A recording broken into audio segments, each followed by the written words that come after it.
Okay, here we go. Welcome everyone. Today we're gonna have our review a little bit different than usually. I didn't have the time to write down my thoughts and phrase full sentences, so I'm just gonna do this review improv. So it's gonna sound a little bit different than usual, but I hope you enjoy it nonetheless. Definitely leave me some feedback on that. And before we get into the chapter, the reason for me not having the time to sit down and make my thoughts up about this chapter properly is, as you might have realized, that the usual translation on the usual pages isn't available anymore. They decided to stop translating the chapters for whatever reason, which I think is legit, obviously, since their service was free and they took an enormous risk doing that. So a big shout out to these fan sites that did a tremendous job over the last couple of years, really. And I think we can all be thankful that this opportunity even existed in the first place. The chapter came out translated anyway today because someone in the community made the effort to translate it, which I applaud them for. Nonetheless, I'm not sure how everything will be going moving forward with the chapter releases. If this is just something that will be taken up, the scanlations will just be something that will be taken up by other people, or whether we are really going to move towards the official release.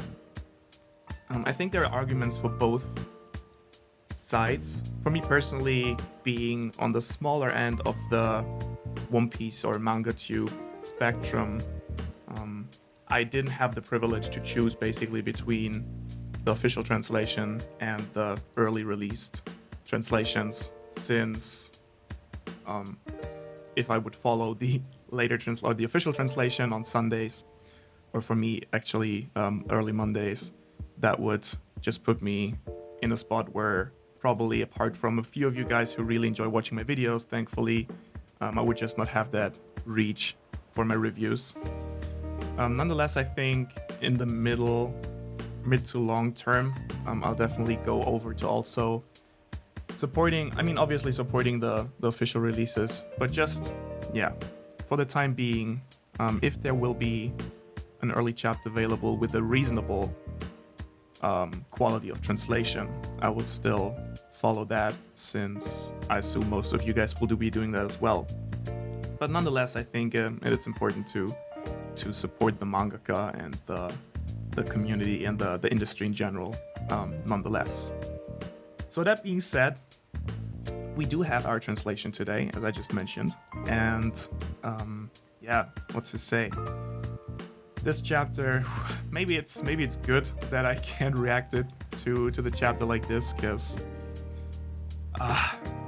this was a real roller coaster for me today, to be honest. At first, we started the day, or ended the day, depending on where you live, with the news that there probably might not be a chapter today. And then upon that really huge change in the community, the chapter dropped nonetheless. So now, having read that chapter, which, it's basically one of the most amazing chapters in One Piece in a while, and that being combined with my thoughts and emotions on the scanlation issue has now really thrown me into a roller coaster. But I nonetheless want to talk about the chapter and get my thoughts out, and definitely discuss what has happened with you guys. There's so much to talk about. I really can't wait to get more into this. I think let's roll the intro.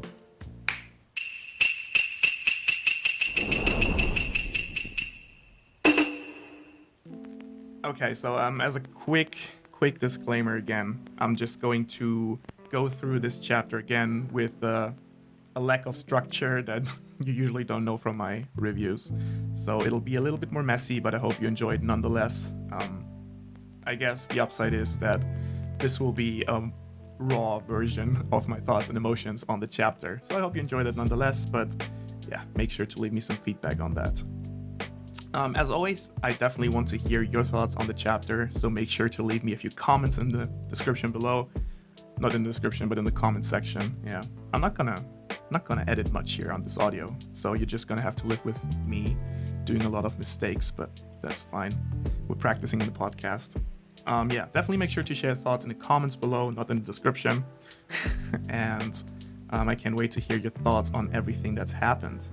Also, make sure to share your thoughts on the issue of scanlations and whether you're supporting the official, or if you prefer supporting the official release or following the translations once they become available, basically. That is also something I'm really interested in your opinion in. And yeah, I think let's jump right into the chapter now.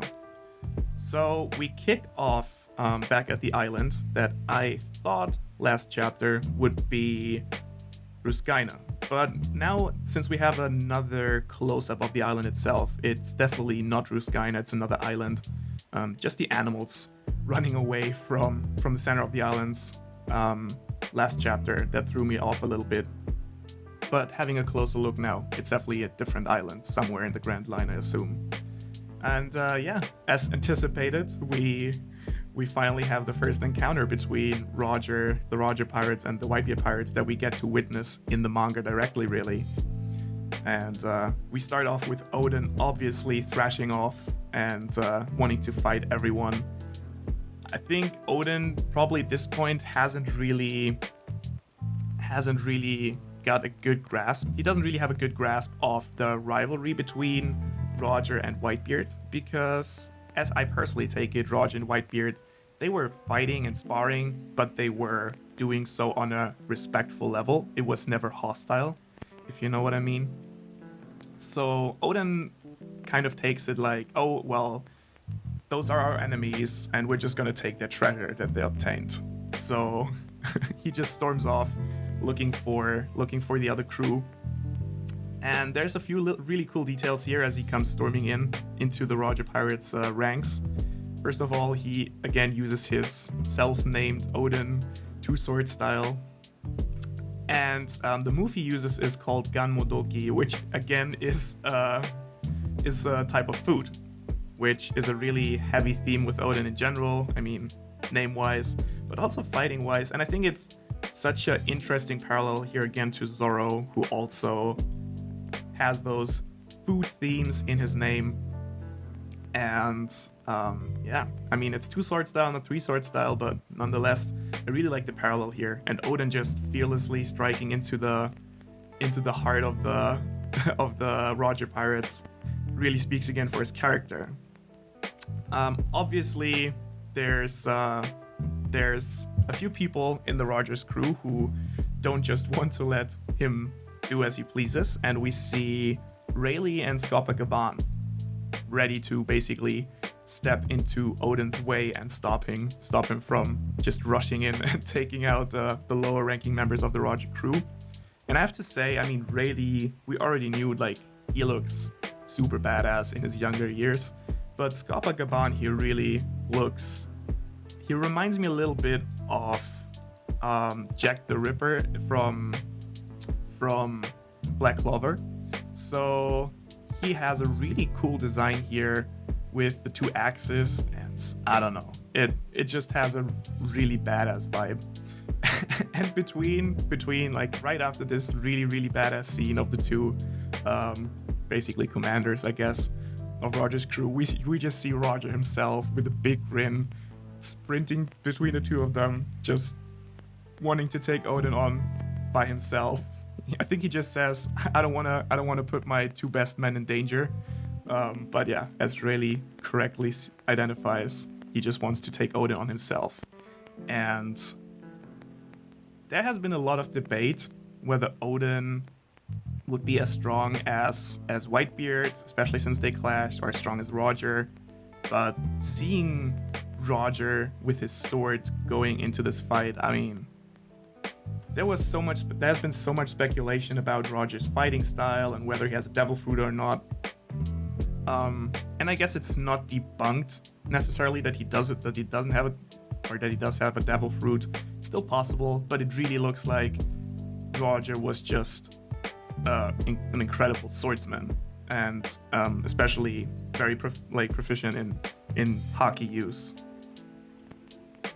So the two clash, and I mean, this whole scene is just amazing. Odin is really overwhelmed for the first time maybe in his life by someone else, and then Whitebeard steps in, and the clash between the two of them is just I mean, I can't wait to see this in the anime, but it's really one of these scenes where I wonder if you can even manage to get that level of emotion and feeling across that this panel suggests. Like these two people just clashing, that's just crazy in my opinion. We get this incredible scene where Whitebeard with his sword, with his scabbard really, and Roger, where they clash and their blades aren't even able to touch because of the sheer power of the hockey. And I'm really curious what kind of hockey it is really that has this effect, this unprecedented effect that we see in this fight here. Because obviously we learned about the advanced armament hockey that has the property of extending basically a physical presence outside of the body. So I think that could be an argument made for advanced armament here clashing. But I guess since obviously we have two of the strongest characters, if not these two strongest characters in the entire series, clashing here, it's also possible that this has something to do with Conqueror's hockey. The concept of is there advanced Conqueror's hockey or not has been thrown around a lot. If anyone has it for sure, it's these two people, right? So I hope we're gonna get a better explanation of what's happening here in the future. Probably not for this fight, but maybe for a fight that Luffy has in the future. Maybe even in Wano. I assume that would be fitting to explore these concepts. But right now, just based on the facts we have gotten so far and Luffy's training we have gotten so far in Wano, I would say that what we're seeing here is advanced armament hockey clashing, basically these two invisible shields, and then obviously Conqueror's hockey clashing as well, just as we have seen with Doflamingo and Luffy, like that's just something, or with Katakuri, that's just something that happens if two Conqueror hockey users clash like that. And we just see the entire island like going wild with the Roger pirates and the Whitebeard pirates clashing, but at the same time the respect that these two have for each other, it just has such a, even though they're going all out for 3 days, it's just crazy to have this almost friendship between these crews. Like, I know they're still enemies in a way, but you just have this level of respect that is really refreshing to see, and it gives the entire fight a feeling of epicness and positivity at the same time. I don't know if you can follow me on that, but that's just really, really cool to see. And I'm just wondering if Luffy and Shanks should ever clash at some point during the story. I feel like this is something that we might see as well. Like them, if Shanks actually wants to test Luffy and they are actually gonna, like these two crews are actually gonna clash, I assume that is something of the extent that we might see as well. Everyone being serious, but at the same time, there being the mutual respect and not the will to kill anyone. And even though these two groups keep clashing for 3 days and 3 nights, there was apparently no casualties and no major injuries, so I think we can assume that there was a level of, yeah, like I said, a level of respect, but also camaraderie, maybe to a certain extent, between these two groups. And yeah, I mean, obviously we don't get to see too much of the fight itself. It gets skipped, like we skip ahead pretty fast, but just the scene between Whitebeard and Roger and Odin, holy shit. I can't wait to see this in the anime. I hope they do it justice there.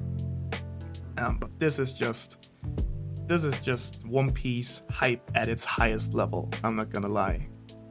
Obviously, as we expected, the two crews immediately after the fight, they sit down, have no injuries, maybe a few injuries, but nothing serious. They sit down between the treasure and having a having a beer together, which, once again, really, for me, drives home this respect and decency that these two crews have, and what really makes them so special in that they're not only so powerful, but also have this good mentality surrounding them, really. I think that's really cool to see. And also we get a bit of a closer look at Roger's crew, which I think is interesting. So we definitely see that he has a sniper on his crew. I don't think he looks like someone we have seen before somewhere. We also see that, in fact, the fishman that we saw last time was not Tom, but there's actually two fishermen on the crew. There is the fisherman we saw last time with the trident, and then there's, I would say, Tom with his hat, because that guy really looks a lot more like him. Obviously, we have the usual suspects. We have a lot of Buggy, a lot of Shanks. I mean, those two, I say that every review. I just feel, that Shank's gonna be important, no question. But Buggy, I feel, really gets an incredible amount of character development, especially in the last couple of chapters, where we see more and more of his past, and it really redeems a lot of his previous role in the story, in my opinion. And I can just repeat myself, and I hope that I'm correct, but I really think that Oda's also building towards a bigger role for Buggy at the end of the story. So I definitely think we're going to see Buggy with the Straw Hats again when we are moving towards Raftel. So definitely keep an eye out for that, because Oda wouldn't do that, wouldn't show us so much of the two of them in combination, I feel, and then let it lead to nothing. So I'm sure there is a purpose for that. And obviously, the big scene, we have the two of them, the two apprentices, meeting Blackbeard, meeting Teach, who is actually a little bit older at that point, which I think is interesting, because just seeing Blackbeard and Shanks when they're grown up, you wouldn't necessarily think, it's not so clear to me. I never thought actually about who would be older, but seeing them as younger, in their younger years now, it's pretty clear that Blackbeard must be older than Shanks, which I guess was probably previously established based on their birthdays, but it's something I never really thought about. So I think that's really interesting. And I'm wondering also whether Shanks already got his scar, but I don't think so. He has his eye, like across his eye, he has a tape, but I don't think he has the scar that Blackbeard gave him yet. So it definitely wasn't from this fight, I would say. What is super, super interesting in this regard, though, is Blackbeard's, the detail that they reveal about Blackbeard. I mean, that was just Shanks or Buggy basically realizing, or both of them realizing, that Blackbeard doesn't sleep. He didn't sleep a single time during those 3 days and 3 nights, even though they had a ceasefire. That's just an incredible detail, I think. He's someone that doesn't sleep, and I actually, this isn't a theory of mine. It's actually from someone on Reddit who realized that we actually have met that concept before. So remember that picture of Blackbeard in his childhood? There's some snow on his foot, and then the first time Blackbeard really got introduced and name dropped in the story was when we were first visiting Drum Island, where Chopper's from. So it was stated that Blackbeard was the one who devastated the entire island, and he and his crew basically wreaked havoc there. And there's a really, really interesting panel where Luffy and Sanji are encountering those snow rabbits.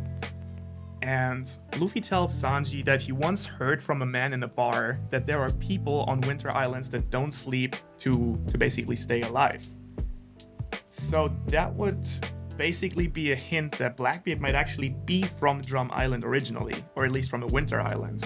Because while it's not confirmed, obviously, I think the connection there is just too obvious, you know? Like Oda stating that exact fact that there's people who don't sleep on Winter Islands 1 chapter after Blackbeard gets name dropped the first time in the entire story. If that is what he's doing there, and he has planned that ever since chapter 100, whatever it was. Like, that would be crazy. That would be great. I think it's chapter 134. So, wow. That would be some immense planning from his side. And, I mean, I'm just curious where that's gonna lead. It definitely, supports a lot of the speculations we have about Blackbeard. And I would assume that the person in the bar Luffy got that information from would be someone from Shanks' crew, right? Like maybe Shanks himself, maybe someone from his crew that... Well, I think it would probably make sense that it was Shanks himself since he witnessed it right here. So definitely keep an eye out for that in the future, but that would have some crazy implications in my opinion.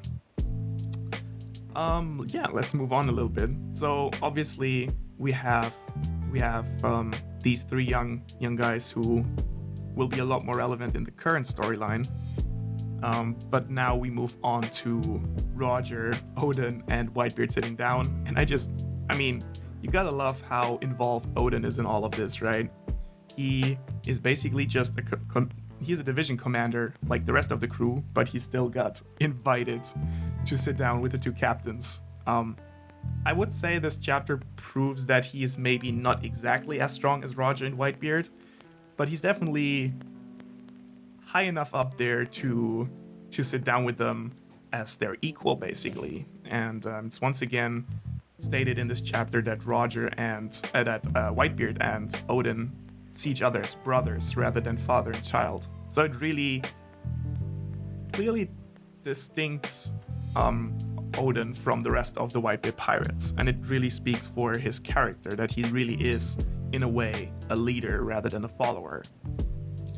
So they quickly get to the topic of the poneglyphs, and Roger finds out that it's actually been the Kozuki clans that had these symbols on the poneglyphs, this language, these increments, as a secret code, basically as far back as from the Void Century. And obviously, Roger reveals to us that he has found out about Raftel and that there's these road poneglyphs, and that they have this inscription that he can't read. He can only get a glimpse of what these stones say, being able to understand the voice of all things. But that's pretty much as far as it goes for him, and he doesn't have someone who's capable of deciphering the exact location of Raftel. What I think is really interesting, and I'm not sure, since this is again a rather rushed translation by someone, but what I think is really interesting is that Roger talks about the final island on the Grand Line before Raftel, basically. The last island you can get to using the log post, which is called here Roadstar. I personally don't think I've ever heard that name before. Maybe I'm wrong, but if that's some kind of new information and that's a new island that gets name dropped here, I think that is also huge. And I wonder if that gets introduced right now, if it'll be relevant for us in the future. If that is like a stop the Straw Hats have to make before going to Raftel. So I think that is really interesting, and I'm really curious what's on that island.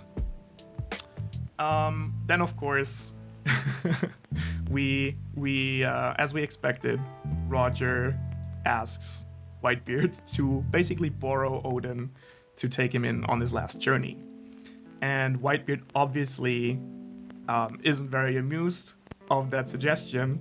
And when I say not amused, what I actually mean is he almost destroys the world, as Sengoku stated. So yeah, I mean, this panel again of the entire island shaking up, this is just crazy. Everything is shaking and the ocean breaking up, similar like we saw it in Marineford. It's just, my god, looking so great. And yeah, and then Roger does Roger states basically towards Whitebeard, he's taking his men, but towards Oden, he actually bows down and asks him to help him and join him on his crew. And Oden is just, we have learned so much about Oden, like how much of a cool person he is. He is pretty level-headed, hard to impress, so strong himself. But Roger is really, it speaks so much for Roger, in my opinion, to see what kind of impact he has on Oden. I mean, this guy is just blown away. And usually he's the guy, usually Odin is the type of person to blow someone else's mind. Roger has blown Odin's mind twice in a couple of days. And I mean, as we would expect, this is just a lure that Odin can't escape. He's just too fascinated by Roger as a person. So he actually lets Whitebeard know that he wants to join Roger on his journey. And once again, we get Whitebeard with that super disgusted look that had been introduced a couple of chapters ago, which is, I don't know, just a really, I like these kind of things that Odin also, but that Oda does. This kind of like subtle humor. I think that is just incredible, and it has a lot of emotion in it and a lot of unspoken communication, which I really appreciate. So we basically see the Roger pirates and the Whitebeard pirates leaving. Whitebeard is super pissed. Odin is saying goodbye to the crew, and as we expected, the rest, especially Izo, is saying that they're gonna stay here and wait for Odin to return, who says he's only gonna go on the journey with Roger for a year or so and then come back to the Whitebeard pirates. Roger gave all his treasure and their supplies to the Whitebeard pirates, basically as a trade-off and thank you that they're allowed to take Odin. But Whitebeard, out of respect for Roger, says, okay, at least give them their provisions back so they can survive. Like they're still our men on there, so they should be able to make it to the next island safely. So this is where the two leave. I really wonder if this is the last time that Roger and Whitebeard saw each other. It's not the cherry blossom scene that we have gotten before between the two of them, so I wouldn't exactly know if this was before or afterwards. I would say afterwards, but it's hard to say.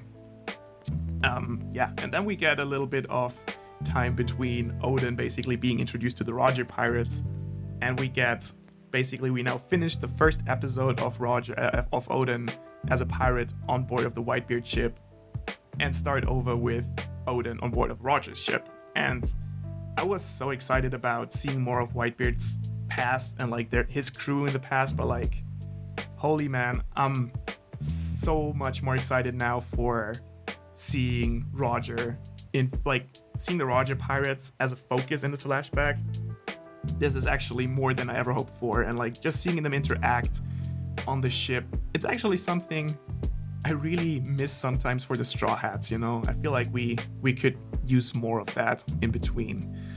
But yeah, this whole chapter is just leaving me with so many good emotions. I don't know how you feel about that, but this is just great. And then seeing Roger holding up Yori, Rayleigh holding up Momonosuke, that is just so cool.